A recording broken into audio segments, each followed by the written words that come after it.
welcome to Show Studio. It's Paris Couture Week, so it's a really lovely time to be looking at the fashion that we're seeing from some of the sort of the best designers out there in the world. And it is also always the most sort of opulent and extravagant and interesting fashion, because as we all know, couture, it's like the laboratory of ideas where all these amazing things can happen that just there isn't sort of the time or the resources for in the ready to wear. And we're going to be analysing someone who's kind of in a really interesting place with couture, because they've actively stopped doing their ready to wear just to do their couture, which is Jean Paul Gaultier, who's also a kind of real maverick when it comes to couture, always has been and hopefully always will be. I've got an amazing set of panellists with me from all across the industry to help discuss what's going on in Paris and what couture means today and what it's meant in the past. But before we start our discussion, I'll let you guys introduce yourselves, starting with you, Caroline. I'm Caroline Charles, dress designer. I'm Camilla Morton, I'm a fashion writer. I'm Katie Barron, I'm an author and a journalist and head of retail at stylist.com. So I want to start with a kind of a newsy element, because it is kind of an interesting time for Jean Paul Gaultier as a brand, because they've just stopped doing ready to wear just to focus on the couture. And we were kind of all nattering about it before and saying, what does that mean? Is it actually because he wants to be a couturier, or is it more just because the successes of the brand is sort of the perfumes and that kind of thing? What do we all make of that decision? Camilla, what was your thoughts when you heard about it? Well, I think it's a really positive thing. I mean, I think so often you read stories where a designer's had to stop because of a financial reason or a negative reason. And I think he's actually taken control of what he's doing, and he's decided that he's much more fulfilled doing couture, and the commercial sort of constraints and the scheduling of ready to wear is so ridiculous to what he wants to do that I think it's quite an empowering thing, and I think it will be a really great I love Jean Paul, but I think it will be a really strong collection, because he's got his exhibition touring at the moment. So he's got this huge Jean Paul exhibition that's travelling all around the world, just opened in Melbourne and coming to Paris at the end of the year. And I think it's given him time to reflect on all his huge sort of archive of work. And I think he just thought, that's the bit I enjoy. And actually, I think everybody should get to the point in their life where you can sort of refine it and do the bits that you're best and enjoy most. The pleasure is in the making. If you are a designer, the pleasure is in the fitting and the making and the feeling. And when you're doing ready to wear on a big scale, people start talking about computer images, and you think, what? And that sort of thing goes on. And all the specs get sent across the world, and you lose direct contact with your customer as much as your clothes. I think this is indulgent of them. There is an irony there, isn't there? Because it's interesting you say indulgent, because it's kind of, you have to go through that to be able to get to a point where you can then retreat from it. But I think it's kind of a reminder for his audience as well, for everybody out there, that he's this kind of pop cultural icon, and he's famous for the people on the catwalk always creating this point of dissension, whether it's Conchita Wurst and he doing these kind of incredible things, but it can almost kind of border on the absurd, that it gets into kind of these comedic moments. And I think this is almost kind of re-establishing that actually this is somebody that's an incredibly accomplished designer in the same league as some of those other designers that we look at for the kind of the details. So it's almost saying, I've got this pantheon of incredible, gender bending and sort of pop cultural moments, and now actually I'm going to concentrate on also showing that those things I'm sure will feed into what he does in couture, because exactly as you said, he also bends the rules there massively, but also showing that kind of level of expertise. It's interesting, isn't it? Because do you feel like, as a designer, and that's one of the things that I loved about the exhibition that you mentioned, Camilla, because it was so great to see the craft and to see it up close, and to see even just some of the incredible embellishments, what struck me most when I left it. Because do we feel like the spectacle has kind of overshadowed the skill in some of his work? I think I think sometimes fashion designers seem unapproachable, and sometimes they're on such a sort of lofty pedestal that I think, because he did MTV and he was so pop culture, I think everybody placed him as a joker. But when you're being attacked by a pack of dogs, what is that? That is a pack of dogs. That's really terrifying. Sorry to interrupt. No, it is, but they won't bother us, so don't worry. They can't get in. They can't get in. Really, but it's like a pack of wolves going to a show. But I think the thing is when you went to his exhibition, although he was like referencing pop culture, or he did his conical bras, or he did his Eskimo collection or whatever, his craft and his technique and it's the sort of like the applique of leathers, or how he's shredded the tulle to make fur. I remember his first couture collection. I was on a shoot, and it was a ball gown made out of shredded denim, and it was so exquisitely, and he used the denim as somebody else might use an organdy or a chiffon, and built this amazing crin out of denim, and it just, he's using modern pop fabrics, if you want, in such a couture way that I think that what he's doing is kind of brilliant. And I think that, I know from interviewing him and being, sort of spending time with him, he plays up this sort of like, oh hello, blah blah blah, and he sounds like Inspector Clouseau, but actually the Euro trash aspect. I think as much as some designers you can't access, I think because of Euro trash, it slightly might have done him a little bit of a disservice, because people didn't take him seriously, and I think now his sales for couture are brilliant. He isn't one of the old houses that has been, part of the Chambre Syndicale for a million years, but he has built it on the rules of the Chambre Syndicale and of the structure that you have to have for couture, and he's got the sales coming in. It's interesting, isn't it, that notion of being a designer and having to be very reclusive to seem professional or to seem skilled. I feel like that's been exacerbated recently. A lot of the really successful designers, Phoebe Philo, Celine, or Nicolas Gasquet, they really follow that model of you are completely unreachable and very removed, and it feels like a lot of younger designers are trying to sort of emulate that. It's kind of, it's sad in a way, isn't it, that you can't be humorous and accessible and open but also be seen as skilled. It's quite an interesting... Well, the thing is, they're designers, not entertainers. So they're not scripted. And someone says, why did you do that? You think, I wonder why I did. But I think with Gaultier, he is a couturier in the sense that he dresses the person, whether it's Kylie or Madonna, whatever. And that, plus these immense skills. And then he just gets bored and goes off and does a TV show, because he is amusing.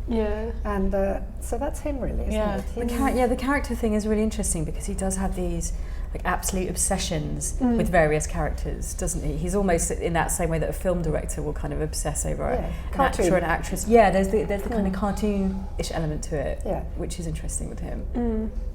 Do you think it's interesting just to go back to that idea of humour, though, because it feels like it's something that's not particularly in vogue at the moment, to be sort of funny. Fashion's become very serious, very minimal, very kind of carefree, but not in a whimsical way, in a very kind of lofty way. So it's interesting to see someone like that who is a little bit more playful, and there's more of a narrative and there's more of a story in the characters. We talk about this because of your love of John Galliano and this idea of narrative fashion and fashion that's got these kind of whimsies and stories. Do we need more of that at the moment? Because it's almost, I always feel like it's a bit like it's either kind of very serious and it's the kind of cerebral fashion, intelligent fashion, or it's the kind of flip side where you go to the sort of Jeremy Scott sort of Machino version of fashion, where actually it's almost like bordering on vulgarity. There's no more narrative, it's just more gimmicky. It's almost kind of carry on fashion at times, you know, and it's kind of totally sort of rip off fashion. But and is it really that funny? Maybe not. It's like a bit ironic, but not particularly hilarious. Well, it's my opinion on it. But but there's a real heart to Jean Paul Gaultier stuff. I think that's with talking about the characters. There's something about, you feel like he kind of really invests in the characters, and there's something wonderful about that makes there's a sort of sense of empathy. Used to do. Yeah, exactly. So magic when he did that. Was allowed to do that. And then became one at the end. And the whole thing is a story. Because I think that's why, because also he's very rebellious when we talk about the whole sort of gender bending and kind of not being afraid that even though you're dealing with couture, you're not necessarily dealing with the, because sometimes couture can be very formal, I think, or I think that's how it's perceived, especially by younger generations. And he brings that rebellious spirit to it. But again, it's because he invests in those characters that you have this amazing empathy, and it's, that's why you get so caught up in the world of Jean Paul Gaultier. It's very difficult to, it's so irrepressible, that sense of excitement. It's hard not to get swept away with it, whether you like the pieces or not. But with the last ready-to-wear show, I think that had almost hit the zenith of being a spectacle, and I don't even really remember anyone really commenting particularly on the collection. It was almost like, we don't really care, it's just, that's not what we're here for, The bit where he did the editors like Susie Menkers and Grace, that was amazing. Yes, but I think there were really wearable pieces in it. I mean, there was the trench section, and he does amazingly tailored trousers, and he can do a trouser better than most people. But I think with that ready to wear, I think it was I thought it was pure joy, and I think he just sort of threw out there like confetti all the ideas that he kind of thought he might develop, and it was just sort of a little bit of, well, I could go in this direction, I could go this,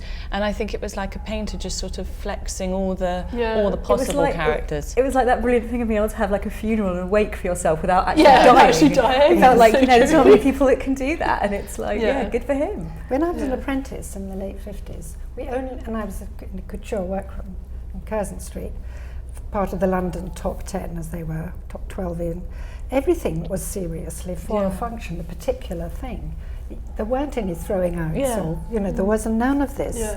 There were stars, but everything was made for a purpose, and then for the person, of course. And although I was doing the handover sewing the linings, seams, and making the shoulder pads and all that, but it's quite a serious business backstage. I can tell you, if you're part of the bottom end of the team, it's really very, very good. And he has that. He has this sewing ability, which I think is just gorgeous, like you're describing. I saw that denim. I think it's absolutely amazing. And long coats made out of denim as well. I mean, fantastic. So what a treat. Well, it's interesting, isn't it, with this idea of kind of, I think couture, you always want that sense that there's the craft, but I do think, and it's a trend that we've seen running, you shouldn't talk about trends with couture, but it's something that I think, an ethos that perhaps is run through couture since someone like Raf Simons came on the scene, and there's been a little bit of a kind of revival of interest in couture, which is this idea of a lightness of touch, which is, even though your piece looks beautifully made and the hours that went into it are still as valid, there isn't that sense of you being worn by a piece. It's not like it's wearing you. It's not like you have to be very stiff. And I think that's really interesting because, ironically, even though these pieces are sometimes heavily embellished and almost a bit cartoony, that idea of being able to wear couture with a little bit of joy and whimsy is something that he's always done really, really well. So it feels in a way like he's more relevant than ever, I'd feel. And all the constructions changed because the lightness comes from all the new fabrics. Everything used to be canvas. It's so interesting, it was, but now everything is light as when you can commission anything you want. And so the it's a great and the cut is much sort of more the bones precise. Just are as soft as your own softer. Instead of that. Because before they were so rigid and heavy and they stuck into you, and now they can sort of, you can cut on the S-bend or you can breathe in it. And it's lovely. I think the thing with couture is, it isn't about, of course it is about the hours, but it's a bit like Caroline said, couture is made for the individual, it's not for a conveyor belt, and I think that why it's so undiluted in what it does, because it can explore all these techniques, and you have time to sort of work out ideas or fabrics or new... I mean, the Alexander McQueen workrooms, I'd love to be a fly on the wall in there. They are exquisite, those pieces, and they are meant for just that show. I don't think they're meant to go down the road. And it's really important, isn't it? Because I think some of the other panels for the ready-to-wear, we've been talking, more with menswear actually, we've been talking about the kind of ubiquity of some of these big brands now. And actually, so I think it's more important than ever, this kind of couture and understanding the kind of proper artistry of the most incredible fashion. Whether it's something that you'll ever wear or not it's kind of, irrespective really of that. But maybe it's a piece of sculpture, then it's always on the dummy in your completely. hall. I mean, I certainly feel like it's become more relevant. And this is the first couture panel I've done, and I've always had an appreciation of it, but never really felt particularly passionate about it. And actually, this is one of the first seasons I can generally say, for me, it just feels like there's a bigger relevance to it. It feels like it's almost there's a necessity for it. Whereas before, I felt like it was a wonderful thing, but a wonderful thing in a kind of bubble. I could sort of live with it or without it as something that was a bubble that I would probably never, attain. And now I feel like actually that's irrelevant. It's feels exciting. Like the fashion relevance now, which I think is the most interesting thing. I think there was a while where, and maybe you can see it's a good thing or a bad thing, but you would never have looked to the couture to think about what ordinary women would be wearing or what trends you would see. I think Really? I think in the last 5 or 6 years or so, it was kind of felt like couture was this kind of wonderful place of craft, but this idea of it being where the trends would start had kind of gone away, because we were talking about this on the panels yesterday, because you had people like Phoebe and Rei Kawakubo, and it felt like just ready-to-wear was more, there were more ideas, even if there was less craft, whereas now I think it's gone back to this point where, you've got Raf Simons there, Karl Lagerfeld is more exciting than ever, and then you've also got new people like Boucher Jara doing really interesting things. I mean, I guess I think you're right, because I think it felt almost bordering on being a bit of an anachronism, unless you're in the fashion industry and you had that kind of high level appreciation for it anyway. But if you're outside looking in, I don't think you'd have heard people sort of buzzing in the same way about the shows. Like I've been hearing people buzzing about Dior, particularly, for instance, Chanel as well, but particularly Dior, I think. Do you not agree? What do you think? No, I think that. I think it's like going to an art gallery and looking at a Rembrandt on the wall in front of you and having a relationship with it and seeing how the paint has been put on and applied on the canvas, and then looking at a postcard of it or Googling it. I think that you wouldn't have a pair of trousers if somebody hadn't worked out entire how to cut it and drape it and wear the and everything. It's such a pyramid system that everything comes down, everything filters down from the couture. And if somebody hadn't worked out how to structure something, or how to cut something, or where the shoulder pad should go, and it's like those very subtle movements of the shoulder pad or the armhole, or where the. So I mean, when you look at vintage clothes, like the armholes are always much higher, and they've softened down, and how a bar jacket is now padded around the hips, and it's how women's body shapes have changed, and how the clothes have changed. But actually, without the couture construction, I mean, Saint Laurent wouldn't have been Saint Laurent if he hadn't trained in couture before he went to Rive Gauche. And I think to dismiss couture, you're cutting off a whole top layer of cake. No, I don't think it's so much. Yeah, sorry. I think you're right, but I think that's almost, it's the insider knowledge of understanding about that filter down. I guess what I'm meaning is that to hear kind of girls in my office talking about the Dior show in quite a pure visual way, without understanding the sort of how they would feel, and not even really having seen the close-ups, just literally seeing the incredible visuals of kind of being able to look at a visual where you think, oh my god, well I can see there's all these different, the materiality of it and things like that. All of a sudden they're starting to get into it in a way that I think, as people that maybe never will actually go and touch the stuff in the ateliers. But I also think it's the internet and Instagram and all of that that's making couture more exciting and accessible. I think that when people started going to the ready-to-wear, it was much more open and relevant to everybody, because it was, that was the point. Going to be out there and that can have everything. But surely the Chanel, for instance, yesterday is about the accessories. In which case, can we have those boots? And when can we have them? But I think that's what I'm saying about this idea of fashion relevance. I completely agree with what you're saying. I think, couture, you absolutely, like, all the amazing techniques, and that level of that pyramid filtering down, I completely agree.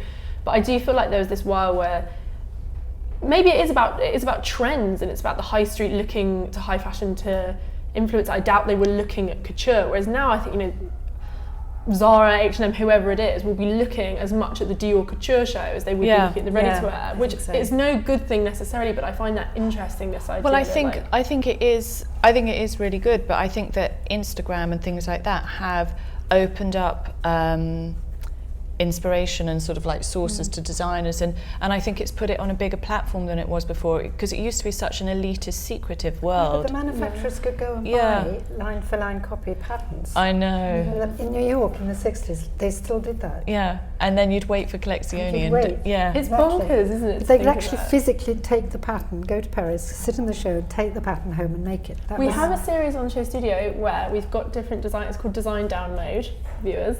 And it's really great, and it's different amazing designers who've given us a pattern from their clothing, and you can like download it, print it off and make it. So JW Anderson's done one, and Yohji Yamamoto, Alexander McQueen and Gareth Pugh.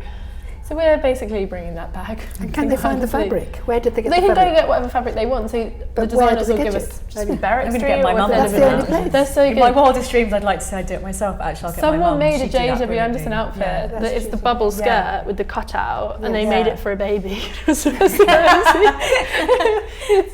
amazing. Yeah, they'll be regretting that. There'll be people like pets wearing. So we always get the designers to pick their favourite at the end. It's a really cute little series. It's very fun. Anyway, sorry, I went a bit off piece there. But one thing I do want to talk about just a bit more is this idea of the business structure, kind of because we've got you here, Casey, and I know you're good on these side of things, because I think it is really interesting, because you were saying how successful he is with his actual couture, but I think there's an element of being pragmatic and acknowledging that so much of the reason couture continues is to flog lipsticks and makeup and perfumes. Do we think that that's also part of what this is about, is the fact that, this will be a kind of useful advertising tool to continue the astronomical sales that his perfume has? I think it's partly to do with that, but I also think it's to do with needing to add another tier to the sort of luxury strata now. I think because of the ubiquity and talking about going into various emerging markets, and now they're almost oversaturated with, you know, the bags, almost kind of tourism shopping. Yeah. Actually, the only way to really elevate now is to have another level tacked onto the top of that. So it just has to get more and more extreme. Yeah. So what you're buying really is more rare, more special, you know, and all of those sort of things that come, all the accompaniments that come with that, you know, the product, but the services that come with it as well. Luxury has to find a new level to really survive, I think. I think that's an interesting I think that's point. part of it. But as well as Alaya selling everything started else. in the same way that Gaultier now is. Alaya's really good. Alaya made most of those clothes for people in that studio, but now it's become hanging up in Harrods sort of thing. But I do think I'm rather offended by the fact that I found my hero hanging up in Harrods. But I think he's a brilliant example of someone who's done, in a similar way though different, what we're seeing here, which is saying, you know, I'm not going to sort of worship a system, I'm not going to follow a system that isn't suiting how I like to work, I'm going to do it my way. And which is exactly what Alaya's done. I think it's in my really timing. I love exactly, that. my timing. I think it's amazing. He has his own delivery schedule. I love all that. I just love it. Doesn't show when you snap. And I think they have to go specially to see him. Perfect. But how do we get to a point where that's possible? Is it the case, you know, we kind of hinted at this at the start, is it the case that you have to become so a part of the machine and so a part of the system that you get to a point where you can then turn around and sort of say, I'm not going to do it anymore? Do you think that designers would always have to go through it? I don't think a young designer could. No, but Alaya's made his doll. He's got the doll and he's got all the techniques that go with it, and the techniques change a bit, but the doll is there. Whereas Gaultier, we won't necessarily know what we're going to see. I hope we're going to see a shredded ball gown, but you don't know. That's what's exciting about him. Whereas Alaya, I do absolutely admire more than most. But do you think he's got more? But of a I think system? it's got a format now. So perhaps you don't need to go and say, just order up 100 of the blue ones. Yeah, it is true. It's not that I don't changeable. But it's just, it makes me sad to think that... But it's in the technique of the textile. And the way he stamps it, and extraordinary work. And not really talked about very much, is it? No, it's not, which I find interesting, because I think he does a really good job of completely silently kind of turning two fingers up to the fashion system and being like, you know, you're not covering me with your endless collections coverage, you're not covering me with your Instagram and your Fashion Week and all of that. He's just so removed from it, but such a tour de force when it comes But to it's for a tiny it's really interesting. oriental body. And when you get to big Europeans like me, big enough, it's not so good. It's absolutely right for that. No, I think anyone can wear it. I think Alaya is... Alaya, I promise you, I used to work in Japan a lot, and that's where they wore them, with the shoes. Really, looks amazing. Extraordinary. But how are we going to get to a point where more designers can have that flexibility? Because we've all talked about this on the panels constantly, so I don't want to repeat it too much, that kind of the pace of fashion isn't constructive or working, and it's not bringing out the best of designers. So how are we going to get to a point? Because you can see what happened with Jean Paul Gaultier is a good thing, that he kind of turned around and said, you know, I'm not going to do this anymore. But it did also mean that we've had a brilliant designer remove himself from a fashion system, which is quite sad in a way. You know, you don't want to have a system that doesn't suit its most talented individuals. So how are we going to get to a point where... But I don't think the system was supporting him, and I think he found it intolerable. And I think that, you know, I know how difficult the structure is, and you have to do pre-collections, and you have to do handbags, and you have to do accessories, and you have to have... I think you can't be everything to everybody, and you have to pick, you know, I think it's one of those things where you have to try everything, of course, I'm sure, but I think if you find the bit that's working for you, you have to go for it, and you have to have the courage to, you know, I'm not saying, I mean, sometimes from a business point of view you can't, but I think he worked out where he was inspired, and he knew that his true love was doing the couture, and he knows that he's got a solid platform with his perfume, so he was able to. But I think that, you know, why don't other people do it like that? But they need to jump onto the stage and be exposed. Exactly, that's what's so sad about it, isn't it? Is that you have to kind of like, even if you know from the start that the system would not suit you, you have to kind of throw yourself into it just to get noticed. I was thinking about it a lot recently because of the news with Medium Kirchhoff, you know, that they couldn't afford to show with the menswear, and they're probably not going to be doing so with the women's wear. And everyone was so kind of like incredibly supportive of them in the coverage that news got, and said, you know, how brilliant and how talented they were. But there was no one going, hang on, here's the money, I'll send you. Well, not even that, but what are we going to do about this? But of course, you know, we are moving maybe into an era of sort of more seasonless fashion in a way. And actually, because of all these kind of virtual and digital tools, where actually maybe we'll get to a case where people just go, actually, I'm going to show twice a year, but I'm just going to actually announce it a month before and go, we're going to do a show and we're going to invite everyone, because you know, even with looking at the schedules at the moment, exactly as you're saying, with the men's wear and couture and women's wear and pre-fall, etc., it's running all the editors in the traditional, you know, the traditional editors ragged anyway, just getting people to these places. So surely there will become a time where actually shows aren't relevant, or they'll be done in a different way. Which was what was really great about the Margiela show that John Galliano did, because it was kind of like, I'm going to show now. Why not? And it was really great to see someone not easily, because obviously everyone wanted to see that show and everyone would have gone, and you know, who knows if a younger designer tried to do that or whatever, but to show that you can buck a system politely and appropriately, but very easily, and everyone will still come, you'll still get coverage, doesn't really mess anything up. Because I think shows are still really important, because I think even for high street brands, I think shows are so useful. I mean, even when you see on a basic you know, e-commerce site and you see someone walking down a catwalk wearing something, it's much more compelling than seeing a still image. And shows and all the things that go with them, like when you get the Versus shows, and they're almost like big concerts, rock concerts now. It's still really relevant. It's just that the scheduling doesn't need to be so rigid anymore. We can watch it whenever we want. A bit like the same with TV. You know, we're watching TV on demand. So actually, but having like a pop-up show and someone saying, you've got a month deadline for the month, really exciting. Do we really care? Not really, because I don't think the consumer cares so much about seasons either. I mean, last season when we were talking about God, was it spring or summer or winter? I don't even know. I'm halfway through Fashion Week and I'm like, what season is it again? But I remember sitting here saying, actually, it looks like we're looking at autumn, winter, and it actually looks like spring, summer half of it. So I genuinely think the consumer doesn't really care. Also, the drops come at the wrong point. That's what's the consumer, as a retailer, I can tell you, they want the word new and they want the word discount. That's how it goes. And so it doesn't matter what new it is, but it just wants to be new. Which is why pre-fall and all of that has become such a big thing. Pre-fall is so successful now as a season. Extraordinary. But that's just because it's about new. It's about new, exactly. And then discount has to start before Christmas because we're bored of that particular new. And so actually, I think everybody will not have to pitch up in a village hall to see a show or a grand hall anymore. And Chanel will be left with the most wonderful gallery. Yeah, they're getting so packed, aren't they? I mean, the New York Women's Wear was so packed last time that even if you're there and you're going to the shows, the show fatigue. You know, with even when you're watching it online, because obviously when we're doing these panels and I'll kind of be sort of scouring everything, and it's fatiguing just to watch it online, let alone to actually be at those shows. But also it's messing up designers, and particularly a lot of young designers who, I'm speaking from experience talking to the ones in London.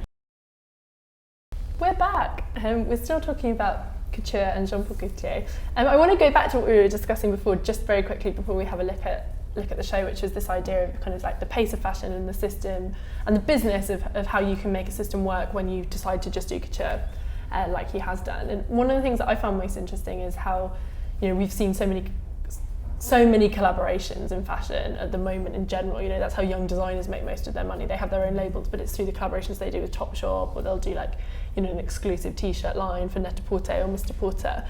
And it seems like quite a sustainable model, and that's interestingly what we've seen here. You know, I think it was yesterday that they announced that he's done a collaboration with Eastpak, the backpack company. So it's kind of interesting, and that seems to be like a sustainable model. But then, is there something a bit worrying about that when you're seeing designers who are making collections, but they can't sell the collections, but then they're doing kind of sweater ranges and t-shirt ranges? I did all those collaborations all through the 60s, 70s, because you have to get the money. You want to make the clothes that don't sell, but you want to make them. Yeah, finally, customers come round to the clothes you want to make. What kind of collaborations did you do? I did M&S, and I did Miss Selfridge, and I did shoes with a company called Norvik, and I did loads, luggage. You're like, I did them all. But you know, we just had to get some income from somewhere. The manager just wouldn't play it all. That's interesting that you say that's always happened, because I think it's something that's been exacerbated in kind of publicity because of the way that Topshop do them so regularly with the young designers that they're supporting. It's good. I mean, Topshop are a fantastic support for shows, for everything. We didn't have that. But I think it's difficult. No, we had Crimpline and people like that. And Man-Made Fibres used to run huge advertising campaigns for designers. They were really good, like Topshop is really good now. And H&M are really good. Like Body Map and Lycra. Exactly. There's a thought. It worries me a bit, this idea though that, you know, especially a big retailer, like a really luxury retailer, it's like they won't sort of put their money where their mouth is and properly buy into the young designers by buying their collections. They'll just kind of say, oh, we're going to do a little thing about London Collections Men and get like 7 of you guys to make a t-shirt for us, and that's what worries me a little bit. That's why they're the big and rich ones, because they don't risk it. But it's bad, isn't it? It's bad. If you're the designer, it makes you cry. It's really bad, isn't it? Because you think, you produce like a one-off thing, but they're not actually supporting you. Don't you think that they're giving them? I mean, the way I always see it is, don't you support the big ones now? Do not. I see it as sort of if you're starting off and you're trying to find the money and your bank manager doesn't believe in what you're doing, if you have somebody like, I mean, I think the Topshop structure is great, but if there are shows that have been sponsored by Packets of Crisps, there are shows that have been sponsored by Ariel Autumn. I remember there was a spat when Ariel did a lot of sponsorships, and you do whatever you need to get the money so that you can sponsorship's a bit different to these kind of the collaborations. I agree with you. The sponsorship, I think, get money from whoever you can. I mean, without Amex, Alexander McQueen wouldn't be. Absolutely. I wish he was with us, but he wouldn't be where he is. No, completely. I do agree with that. I think that's. They put the money in, and he knew how to get the people together, and he had the clothes. Yeah. I don't know if anybody bought them, but it was so spectacular that he could do it. The bank manager did used to like one thing, which was celebrities. Yeah. I remember taking the press book. Any pop star, you could get in there, get another £100. But you do learn while you're working for Miss Selfridge how life is. You never want to join, but you learn. But you learn, and you make a few friends. And anyway, it's lucky. If we were making double glazing, there wouldn't be anybody there to help us at all. No, I think that's really true. Do you think it's damaging because it's setting out on the wrong path? Because if you're diluting your message by saying, actually, as a designer, what people are first seeing is a t-shirt collaboration, rather than you, forevermore, you're kind of. Oh no, but we artists will survive. We're not like that. I think it's I promise you, you may have a most fantastic strength, but you will make that t-shirt in order to do it. But I think it's otherwise it's about perception. I guess it's at what point it comes, whether people have seen you, as it were, and your kind of capacity first, and then you do a t-shirt, and then they see more of your capacity. But if the first thing the general public see is like a t-shirt, is not you. But I also think it sends this message that the retailer, it's proof that it's just this idea of cashing in on newness, because it's like they want the 7 cool young names, they're going to use those names to flog a load of stuff, but they're not going to actually support that. But I think it's more dependent on the person. I think it's more dependent on the designer than the big brand, because if you did a t-shirt, if you were just starting out and you thought, I don't have time for this, I'm doing my artistic 3-armed creation over here, and you just sent in a post-it note drawing. But if you used it as a sort of trailer or as a real sort of condensed press release of who you were, then it is a really powerful tool, and it doesn't matter if you're launched by a t-shirt or... Actually, the t-shirt is the best of all. Because it costs nothing and you can draw on it, and it is good. The reason I asked that, I just thought it was an interesting model, given that this is what we've seen here happen, where he said, I'm not going to do ready to wear, and then it's kind of become clear that he probably will actually do ready to wear, but it'll be through these. He'll do like a t-shirt range for Selfridges, he'll do a backpack collaboration, and I kind of thought, what an odd model, and I thought, actually no, that's probably the model that most people are working with at the moment. That's where they make their most cash. I think it shows real integrity and sort of understanding of his brand and who he is, that he stepped away and decided, he can cherry pick what he's doing now, but the couture is where he understands and what he wants to explore and do, and then he's got his other projects that interest him. For fun. Why not? Should we see a little bit? The images are coming in from what he's done this season. It's kind of an ode to the bride, as you'll see. There's no bridesmaids, all brides, and they played White Wedding and then Back to Black as well at the show, and everyone had a little bouquet left on their seats. So it is it is kind of his first couture show since this announcement was made, so it's kind of for me, just immediately made me think how interesting, because couture, one of the ways that couture remains relevant is in the bridal market. So to see him kind of go with that, there's a real, but also subvert it, as we were discussing before, is really, really amusing. The turnout for the show has been really amazing as well. The kind of people that have come there to support him, like all his favourite characters, like Catherine Deneuve's there and Dita Von Teese, and I think there's something quite lovely about that everyone kind of shows up for him. I'm always really interested to see who he actually puts on the catwalk. As well. Absolutely.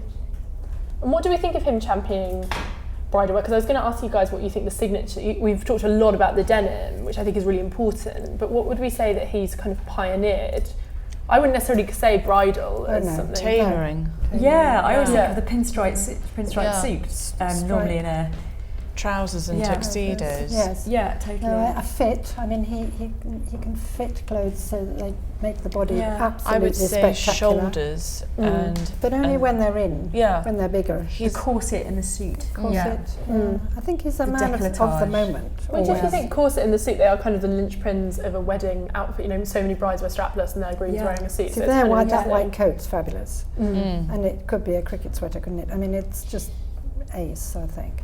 But the bridal market, in any slump, stands up. Yeah. So it's quite commercial of him to Plus, remember that. we're business-wise, we're kind of seeing the rise of the sort of alternative bridal market. We've just done a report on, there's a store in Brooklyn, which is almost like the version of the hipster bride. And then you'll see these big brands that will start these kind of junior launches. Well, you had Richard Nicol when he did the bridal range for Topshop, that was all like kind of cool, it's like a massive, really quite interesting market, I think. It's lucky you got your white trousers on, because I knew that, Caroline. I knew that. I didn't want to say she's actually before. his muse, that's why she's I know, she's so discreet. But it is interesting because it's kind of it's interesting that you say that it's kind of becoming a trend and there's a market for this kind of like alternative bridal wear, but it also feels like it's an obvious taboo, but it feels like a fun taboo for him to break. You know, it's kind of like, oh, it's going to be all about the bride, it's all about the wedding, but I'm not going to show, I'm going to kind of intersperse white with black, you know. Yeah, you're right about it being a taboo. Bridal still is a taboo. I mean, it's bridal, funny, I think, no matter how kind of unconventional you think you are, it's interesting how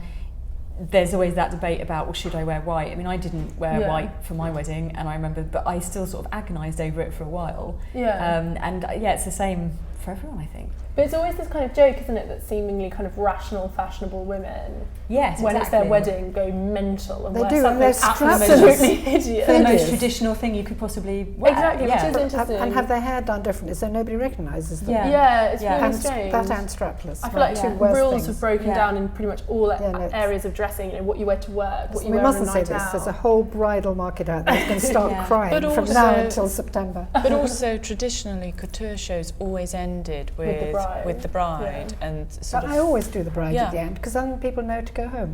Otherwise you can't get rid of them. It's like the bang at the end. But he flipped it and started on. I mean, it'd be interesting to see as the show goes on if it dissipates. It's slightly different, isn't it? I mean, the silhouettes are different. This black is gorgeous in the middle. Wonderful. I mean, that's and then it's slightly oriental. Can we talk about the silhouettes that you're seeing? What's your take on it? We're saying, Camilla, you look kind of intrigued by number 10.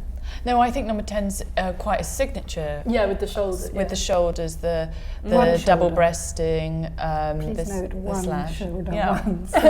But I think, don't you think that's a nod to the fact that it's couture, that you can show how it's constructed? Yeah. It's interesting, we talked a fair amount on that this panel, this idea of showing garments that show your construction, and I keep bringing up the fact that we saw all the toiles at the Margiela store, which was really interesting. And I think it's interesting how designers have almost tried to create fashion that highlights the craft quite obviously, and I think that's quite exciting. And you know, you're right, I think number 10 is about construction. It's about showing how a shoulder is constructed by having one that isn't constructed next to it, and I think that's quite interesting. But what's going on with this stripe on number 12? Is it the jacket half off and a waistcoat? I think it's a double. Or is it I think it's double-breasted and it's swung back. Yeah, it's but really I don't know though. That might be an illusion where it's kind of cut, so it is fastened. I'm not sure. I mean, I think more than in any other show, couture is a 360 show where you want to see it move and you want to see it swing. And I think it's so important for every angle of the silhouette in couture. Whereas, you know, when it's fast fashion, they just stamp down. No, I agree. But the optical illusion is another thing that he plays with him. But suddenly it's getting very Liza Minnelli with that peak cap and that sort of knee length skirt. You know, you're never quite sure if it's a man or if it's a woman, if it's a dress or a skirt or a jacket or a. And again, as you said, that takes amazing levels of craftsmanship to do that without it looking like a. And also, that's amusing. I mean, that's worth turning out for that. And also, we've all said that he was sort of like a joker or this, that, and the other. But this is a very commercial and a very sophisticated collection that's coming along here. No, I really want to have some of these clothes. I love number 15 because it's like the groom and the bride together, and I think it's an interesting play on kind of like masculinity, femininity, strength, and the fact that they're all brides. You know, it's quite conservative. I think it. Who told you they were all brides? What's the middle one doing? 14? I think it's just kind of the spirit of the show. It's all about Did you brides. make that up, or did you? No, I just made it up. No, I think it is kind of. Well, that's my reading of the show. Like the fact they left a bouquet. It's certainly the wedding party. Yeah, exactly. Bouquet. But you're right, because weddings in general, even if you're not the bride or the groom, they are the bastion of conformity when it comes to fashion, aren't they, really? So it's kind of genius that he would do this. Exactly, I think so. And I think it's just odd to think that couture shows still end with this bride and she kind of comes out and she's all in white, and it's quite a conservative idea of femininity. It's like that's the ultimate a woman can be. Yes, but also after all those clothes she's put on, and then she gets to be the bride, and then you never see her again. So it's interesting to kind of subvert that and make her but also I suppose in an austere time when people are questioning ready-to-wear or pre-fall or where they're going to invest and spend, bridal is always something that people will drop a big amount, probably the biggest amount they're going to spend. Do you mean pay the money? Yeah. Drop.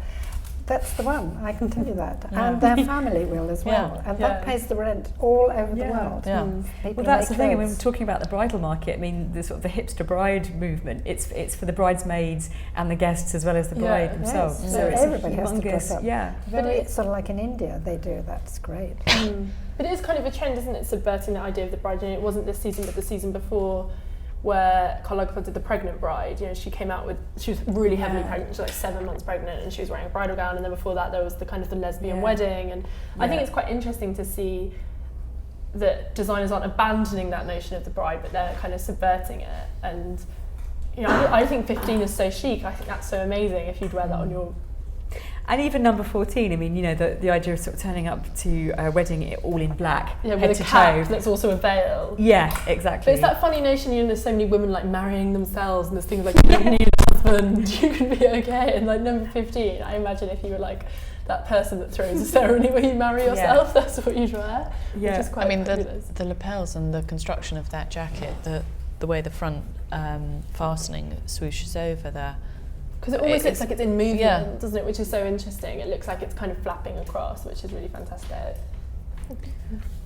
And it's nice that there's straight silhouettes, long silhouettes. I think now you get such a cross section of silhouettes. You don't just get the change in hem lengths. You get all shape. Choice. What do we think of the first look? Because she's kind of like... She's a showgirl. She's Las Vegas, isn't she? She's wonderful. And then it's Elvis, or somebody like Elvis. Yeah, it's the Vegas wedding, you're right, completely. Can we just run through them from start to finish? Yeah. And white tights, we haven't seen those for a bit, have we? Yeah, I know, there's something kind quite of oddly retro. Wonderful. Let's hope that's not a filter down trend. Sorry, Caroline. Some people, I'm just not sure I can carry off white tights. At least they're not lace. Yes, there is that. Yeah. I can't quite read that two, can you? Is two got a proper lapel on one side and then a sort of cut up? It almost looks like it's got a kind of a corsage lapel going on. Yeah, but it's getting Vegas again. And then this girl is with the veil. I think the veil is great with a male. One of his tuxedo. signatures is to do the hooded lapel, where the lapel turns into a hood on the back. Yeah, no, that's famous for him, isn't it? But then suddenly it gets to being flat shoes and a corsage that's stuck on a neck or hair. Yeah, it's almost like every element of the modern bridal party is there. Yeah, that reflects the society we're now living in. But how smart to take a theme and pull apart every different part of it, because what you're really doing there is offering something to every different market, by doing something that seems to kind of be diverse in that respect. There's something for someone very young, there's something from someone European, there's something for someone Asian. It's really interesting that number 6 is for a stripper, maybe. Number 7 is for the gym. But it's good because it's always, slightly provocative messages. He is genuinely making a comment on society, but because he has that sense of humour, it's done in a way that's quite palatable. You don't feel like you're being dictated to or preached to. You're feeling like it's done with a wry. It's a bit foreign cheek, isn't it? With the cap and the veil. I love this skirt. I would love that skirt, but I do love that skirt. Green. Is it really green, do you think? Yeah, it's great. I love green. It's kind of nice. It's almost like the sort of Highland fling version. Yes. Like a man's smoking jacket with, that sort of velvet sort of. Yeah, that's and it's got a whole lot of pleats and things at the bottom. Something. And pockets, very important. It's not really what I was expecting in a sense, because I think there's a real, as much as we're talking about it being kind of a bit rebellious and a bit cheeky, there is this real inherent conservatism to do something that is just for the bridal market, because any piece that you see written about couture will go on and on and on about how it's still flourishing as something for brides. But I think the bridal theme is there, but I think a lot of these things wouldn't be necessary for the bridal market. They could be pulled out. I think that's why it really works. I mean, number 10 is from what we what we thought his signature looks were. That's it, really, isn't it? Yeah. No, that's very true, actually. But also, as it's couture, you could come in and maybe ask for different palettes or something. You can ask for everything different. Yeah, you can. Flat shoes, very high. So everything is a one-off, actually, isn't it? Yeah, even that's what's interesting. You're right, there's a theme. But there's a theme, but there's not repetition. I wouldn't know the theme if you hadn't told me. I think a lot of it is in the music, the fact they're playing White Wedding, the fact everyone has a kind of a real bouquet on your seat, which apparently they will throw in later. So did they? That's very good. Lovely. Quite cute. I find it really pleasing that it feels kind of serious just by virtue of the fact that there isn't any of the sort of showgirl colours, or they're very expensive fabrics, but that are almost made just from a visual image to feel like cheap fabrics. So that kind of circus sort of showgirl type of. If you look at it, it's definitely in a church, isn't it? No, that's his headquarters. It's, I know, but the way it's reading, the way it's lit, looks like a church. Oh look, there's some new pictures. 17. What's going on there? Beautiful. It's really beautiful, isn't it? Yeah, it is actually. I think there's something quite interesting about it because it's kind of willfully a bit retro, which I really like. It doesn't feel particularly modern, but I like that about it, even in the. I think it's really sophisticated, and I think it's quite. I think it's really clever that he's restrained the palette and the techniques there. Well, it's intriguing, isn't it? Exactly what we were talking about, which is where the spectacle has kind of overshadowed his skill, and I don't just mean spectacle in terms of the show. I think also in sometimes the surface embellishment, and as you say, for him to really pare that strip it back. Doesn't here's a day dress, what we call a day dress. That's so clever, isn't it? Because it is all that elements of a woman's wardrobe, I like lynched on the theme of an occasion, which is really interesting. And that's the cap with the veil somehow. I mean, that's absolutely terrifying. Oh, that's for his new boyfriend. I think. Your number 20 is almost like the female version of Peter Marino, the architect. I don't know if you've seen Peter. But it's nice with the little flat sheet. I think it is. But I like it, the sort of diversity of those three looks. Yeah.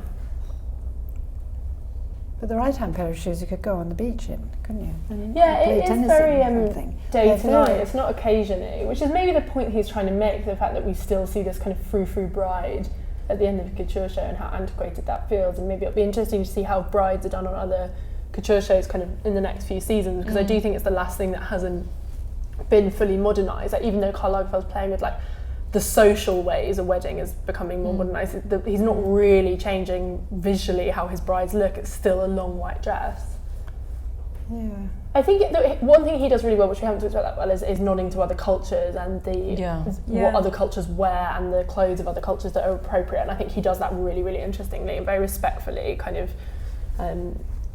Covering the head, you mean? Yeah, I think just in terms of covering different parts of the body, but also drawing on kind of ideas of native dress. I think he does in a way which never feels gimmicky. He'll do outfits which look like what you would want to wear if you spent most of your time wearing a sari or a hijab or something, and I think that's really interesting. I like the fact it's quite a tough version of romantic as well. Yeah. It's not unromantic, but it's not romantic in that traditional Chanel sense, which is the kind of girly fairy tale romance, which is quite conventional couture, I think, the perception of couture. Yeah, definitely, and it's so opposite. If you think what we saw yesterday at Chanel, it was so incredibly girly and almost like saccharinely sweet. All that pink, all the flowers, and this is kind of like the polar opposite of that. Yeah. It's not. Or even Varley last night. Yeah, exactly. Yeah. I bet if it was last Chanel night. is going to China. Yeah. That's what China loves. All but that I pink. don't know if that's true. I feel like, and I think that's what's interesting in some of the figures that we've seen recently. I feel like people have underestimated the Chinese market, and I think this idea that they will buy anything with a brand label on it, I don't think that's a sustainable idea. But they do like pink. Yeah, but I think like that flowery, taste will and that's a change. very oriental taste. Yeah, no, that is true. Oh, that is true. Oh. Oh, that's great. 24. What's happening? 70s. It's like a Stevie Nicks bride. Brilliant. Yeah, I like this kind of brilliant. half and half idea, like Jekyll and Hyde dresses. That's really cute. Wow. Are these models famous? No. Not so far. No, well, not like. I thought I'm it was sure really they're cold very at the beginning, successful and people are thrilled with them. I think some of them are. They're wonderful girls. Absolutely wonderful. He does do great casting. Usually he has like Carly in it and all the Carly Class and all the really big girls. To be honest, I've been kind of distracted by the clothes. I haven't really looked at the But I think that's a good thing though. That it's about the clothes and not. Absolutely. No disrespect to the girls, but I think he's creating characters rather than. Sometimes a girl owns a dress more than a dress, and I think for couture it should speak about what is being created more. Yeah. I mean, he's got all his good clients in the front row. Carla Bruni and people like that will be there. So. Yeah. Is she giving up deal? Is that the thing? I don't know, but she's always worn and such because she was one of his house models for quite a long time. Yeah.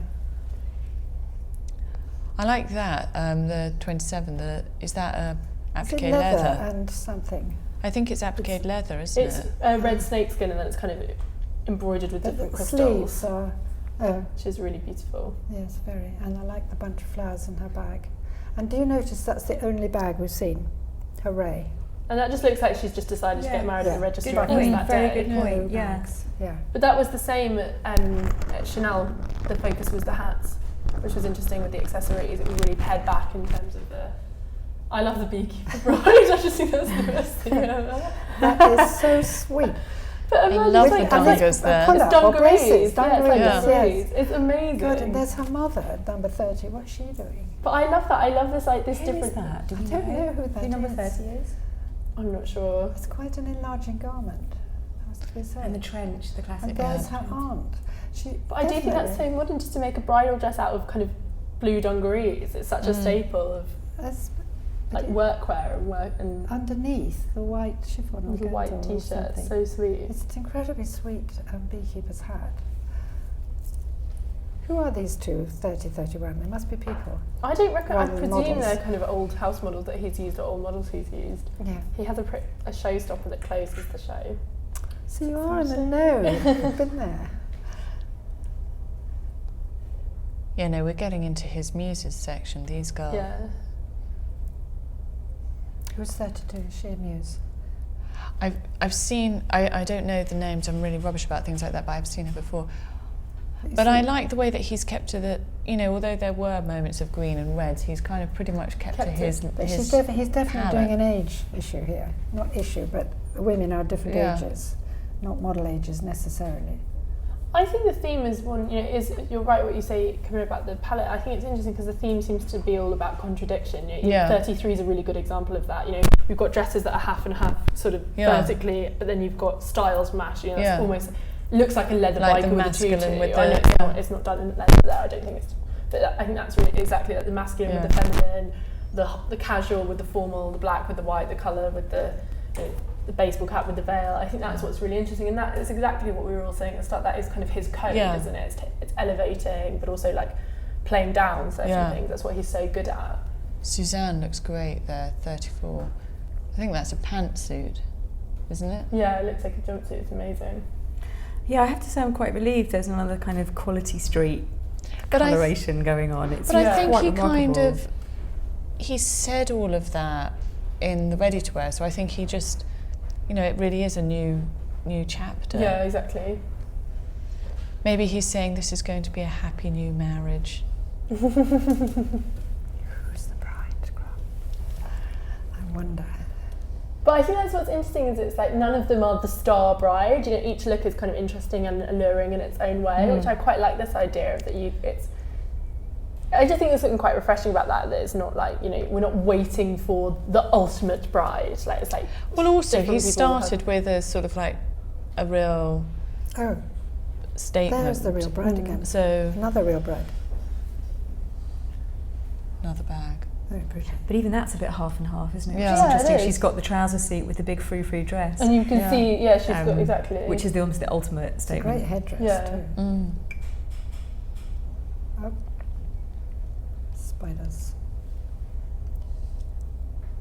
Yeah, the Black Widow at the end.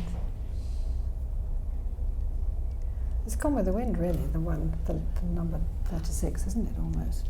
I love that one there, because it's like you can, just that kind of way it's a bit Which one? 38, the way it's kind of hacked at the bottom. Yeah. Well, that layering and the sort of, so the ripple layer there is quite technically difficult. Yeah, exactly. I think that's the thing about him that is so great, that he does things that are quite technical, but sort of throws it away in such a sort of laissez-faire way that you think it's accidental. But I think that's what's so interesting, isn't it? And it has had such a huge impact. I was thinking about it yesterday with the fact that that Rassin was using all that plastic, and I did just think, I know this idea of using a kind of low fabric in a high context, it's not completely new, and it's not something that Jean Paul Gaultier invented, but I do think if he hadn't put denim on to a runway, you think I think it opened doors to so many different ideas that just would not have happened. That's beautiful, 41. Well, either they're not able to change quick enough backstage, and you're getting it as it can come. You've got the Druid bride next to the exhibitionist bride. Yes. Even the running order is really smart. I think it's really smart. But I like the way that every single one is really different. It's not like he's themed it. It's not like it's like a modern bride or a traditional bride. But it doesn't look a mess, because some shows you've seen. But you're so innocent. Well, this is how you can get a girl on. I mean, what was the chaos backstage? You just get a girl on. Doesn't matter. But for couture, it's a one look. A girl, I think. Well, there's definitely a girl who's come up twice. Oh, really? Well, we'll have to rerun this. Sorry, everybody. I think, I didn't think that. Now I do. But what is this hippie dress in the middle doing with a cap on?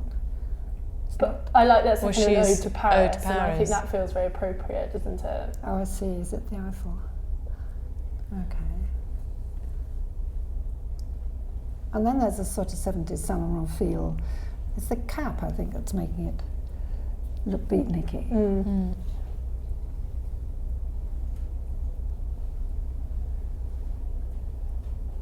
These ones are interesting, actually, because it's gone more kind of veered away from the theme a bit. It feels more kind of evening-y. But the embellishment is just beautiful. Yeah, these you can see they're extraordinary even from that visual that I can barely see on my side from here.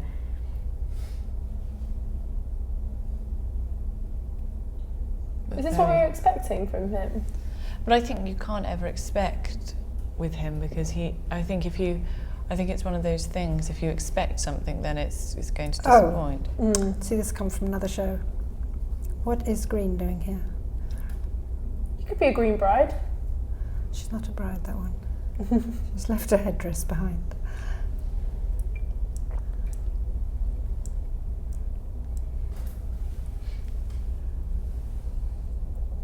Yeah, that green dress does slightly jar. Yeah. Wow. There's a lot of clothes here. Yeah, it's a very big. Yeah. Maybe they're allowed 60. It doesn't feel repetitive at all, which is really strange. It doesn't feel like you've seen, even though the same ideas like that clash, it doesn't feel like 48. We've seen that kind of the tux with the kind of more feminine element, but it feels like it's done completely differently to say 47. 48's amazing though. Look at the sense of movement you can see in yeah. It reminds me of one of my all-time favourite outfits, which is when Celine Dion wore the backwards tuxedo, which is just so terrible but so fabulous. For the Oscars or something? Did she do that? She did. Yeah. But then 49 is so prim and so kind of sweet and... But these will go to the Oscars, I suppose, on loan. Yeah. Well, quite a lot of the red carpet nowadays is black and white. Yeah, it really is so much white. Or red, it seems. But I think that's because block colours translate better in photo situations. They do, I think so. What is that headdress? Looks like rollers. Rollers. It is rollers. She's getting ready. Very good. Well, I feel really pleased that I haven't been disappointed that there's been no sense of couture kind of dulling his sort of sense of naughtiness or his maverick edge, and I think that's, I've been really worried about it, but that would be the only thing that would concern me, that in a bizarre kind of way, all the weight of it does almost feel a bit bad taste to do something really gimmicky at couture that much, but no. No, I think these are serious clothes. I want us to see the closing look from the... Have we not got it in yet? Not yet. They're beautiful detail shots. Yeah. I mean, I think commercially for his buyers, for the couture client, I think this is, you know... You even got the kind of chola thing going on. Yeah, I think it's really clever in the way it's tapped into kind of exactly look, it's all pearls. It's not pinstripe, it's pearl. But it is kind of pinstripe pearl, which is his kind of...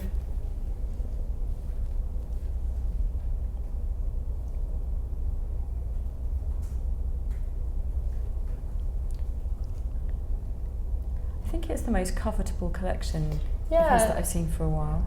I think I like that it's putting a focus back on his cut and his skill, because I feel like after the last Ready to Wear, and rightly so, that was this kind of, you know, as you said, like his own funeral, this big kind of fabulous celebration. But it's nice to kind of, you have to move on from that, don't you? Yeah. Kind of prove there's a reason why you're still doing your couture. And he knows how to construct and cut. Yeah.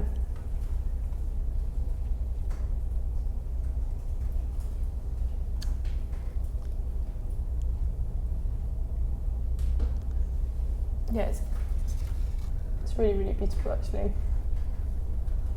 I just like how it's so instantly recognisable. I can't work out what that is. I'm trying to look at it now. And is it the shoulders? Is it the waist? Is it the... You know this is him automatically. Yeah.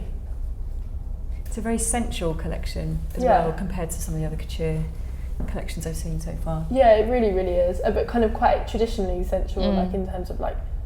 I mean, when I look at, you know, Dior was amazing, I thought, and looking at Chanel, it's like dolls. Yeah. It's literally looking at almost like women that are these kind of in a bubble, and they're in a bubble, whereas this is like couture for real women. Yeah.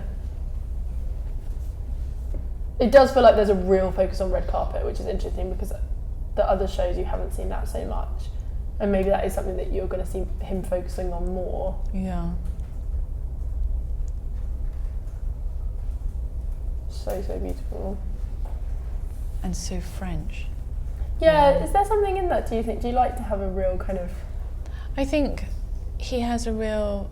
I think his signature is very proud of his heritage, and I think there is something very French, and I think there is sort of an essence to it that you would only find in couture and in Paris. And I think there are... I mean, it's not to say that Paris owns certain silhouettes, but there does feel a silhouette, sort of like an essence to it that is French. It doesn't look, like Versace has a Versace look to it, and Armani has I think it does to me. Yeah, I think it's that, even when it's really incredibly amazingly well cut pieces, it's still that sense of being kind of very sexy and sensual, but a bit dishevelled, the sort of that déshabillé sort of, kind of, as opposed to the sort of pure power of the Versace's and things like that. There's always this little nonchalant sort of, it's always a little bit wayward or a bit décolletage. Exactly. Whereas a lot of, I think particularly because of what Raf Simons does, it's so clean, there's a real lightness to that, but also because of that lightness, there's a real strictness to it, where the woman looks really like, you'd have to wear that and not really move, and you couldn't really I think Gaultier loves women, and he loves all shapes and sizes of women, and I think that's what comes through in these clothes. Yeah. 52 is real Hollywood, isn't it? 50s Hollywood. Yeah. Yeah, I think you're right. I mean, I interviewed Jean Paul Gaultier in the summer, and we were talking about that. We were talking about their sort of rivalry with women, and how they'd sort of not tell each other about certain women that were modelling for them for various things, and because he just adores, exactly as you say, adores women. Yeah. Oh, we never saw 55 before. But so that's a showgirl. That's some of it's very showtime. But then that's funny, because the showgirl, that's this idea of the Vegas bride, isn't it? I think that's it is Vegas, definitely. Like an ode to women all over the world. Yeah. Kind of thing. But do you think it's a particular kind of women? Because I worry sometimes when we have these designs, we go, oh, they love women, because I often think that they love women in the kind of, not regressive sense, but women who are kind of like this kind of fabulous, beautiful woman, and that's not the most modern idea of a woman sometimes. It is what they do. That's what men do. Get it? Yeah. Afraid they do. Nothing wrong with it. It's very good. But it is what they do. But he is a bit more inclusive, because he will put people on the catwalk that are slightly wilder, bigger. But he is very theatrical as a man. Yeah. And the clothes are, and they're very, very glamorous. And the women who are wearing the difficult ones are acting up. But it's interesting, isn't it? Because this idea of glamour has kind of fallen from favour a little bit. This idea of kind of really dressing up and being very kind of like... Really fallen from favour, totally. Yeah, it has, isn't it? Which is interesting, because you think... No. I feel like this notion of looking kind of casual seems very in, which is not... He never really deals in the casual. I wear jeans to the opera, people. Forget it.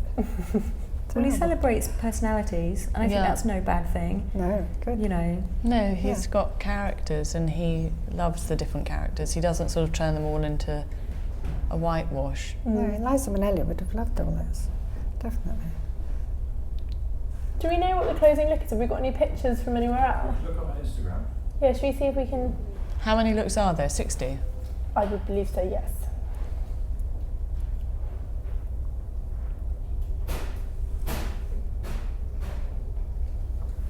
It's Naomi, there she is in the middle.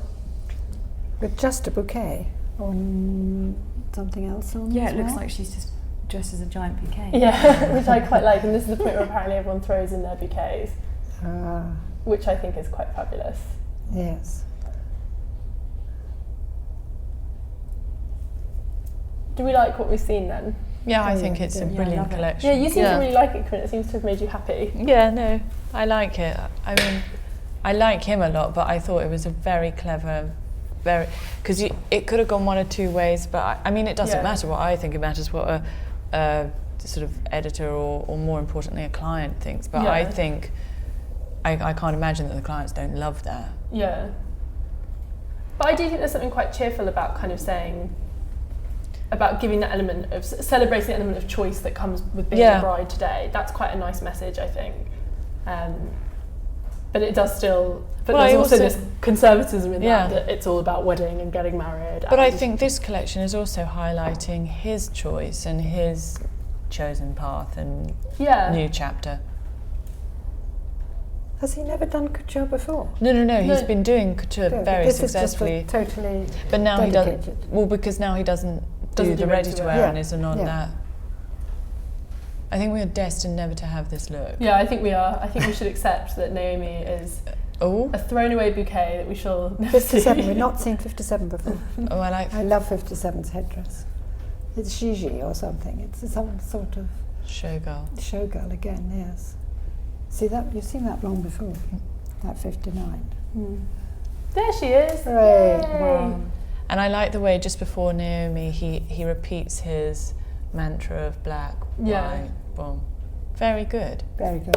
Should we give him a round of applause? I think so, definitely.